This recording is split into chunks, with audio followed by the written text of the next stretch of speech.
सुबहान अल्लाह भागन भरी रजबी 27वीं रात आ।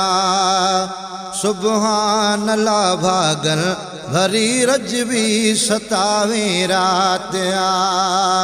जंहिंमें मोहम्मद मुस्तफ़ा रब साण कई मुलाकात आ।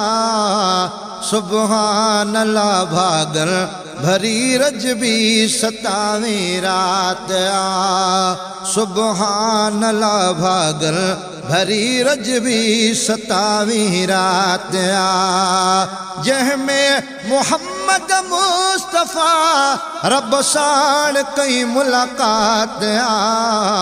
सुबहान अल्लाह भागन भरी रजबी 27वीं रात आ।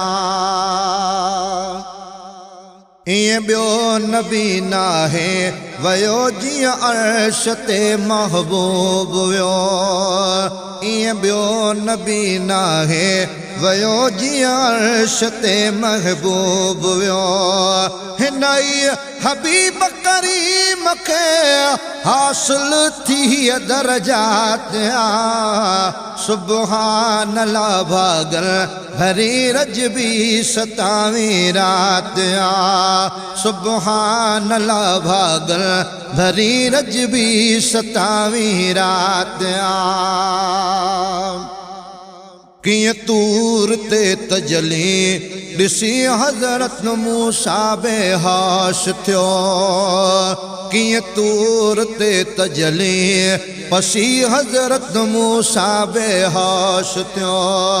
पर मुस्तफ़ा ते ख़ास थी दीदार जी इनायत आ। सुबहान अल्लाह भागन भरी रजबी 27वीं रात आ। सुबहान अल्लाह भागन भरी रजबी 27वीं रात आ। जंहिंमें मोहम्मद मुस्तफ़ा रब साण कई मुलाकात आ।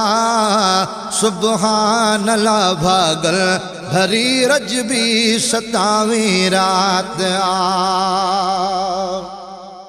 विच में विथी काई न हुई दीदार पे क्यों दिलरवा। विच में विथी काई न हुई दीदार पे क्यों दिलरवा। मेरा जखे कूड़ो न समझे को सच्ची ही बात आ। सुबहान अल्लाह भागन भरी रजबी 27वीं रात आ। सुबहान अल्लाह भागन भरी रजबी 27वीं रात आ। जंहिंमें मोहम्मद मुस्तफ़ा रब साण कई मुलाकात आ।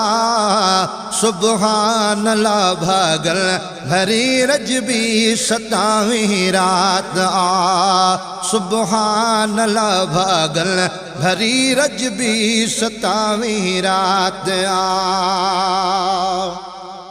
दुनिया जो चरखो चुप रहियो 18 वरह गुज़री विया।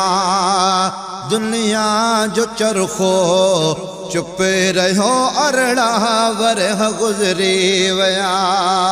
पे पाणी हलियो ऐं कणो लुॾियो हैरत में ही कायनात आ। सुबहान अल्लाह भागन भरी रजबी 27वीं रात आ। सुबहान अल्लाह भागन भरी रजबी 27वीं रात आ।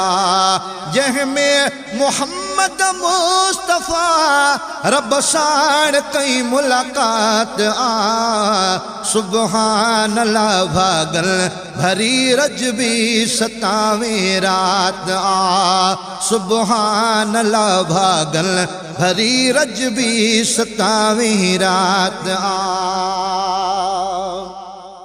मेराज जो ही सजो किसो आशिक बुधी चौंदा हड़ई। मेराज जो ही सजो किसो आशिक बुधी चांदा हणे सांगुरु मजीद मदाही तो वहवा लिखी नई नात सुबहान अल्लाह भागल भरी रजबी 27वीं रात सुबहान अल्लाह भागल भरी रजबी 27वीं रात जंहिंमें मोहम्मद मुस्तफ़ा रब साण कई मुलाकात सुबहान अल्लाह भागल भरी रजबी 27वीं रात मेराज जो ही सजो किसो आशिक बुधी चांदा सभई मेराज जो ही सजो किसो आशिक बुधी चांदा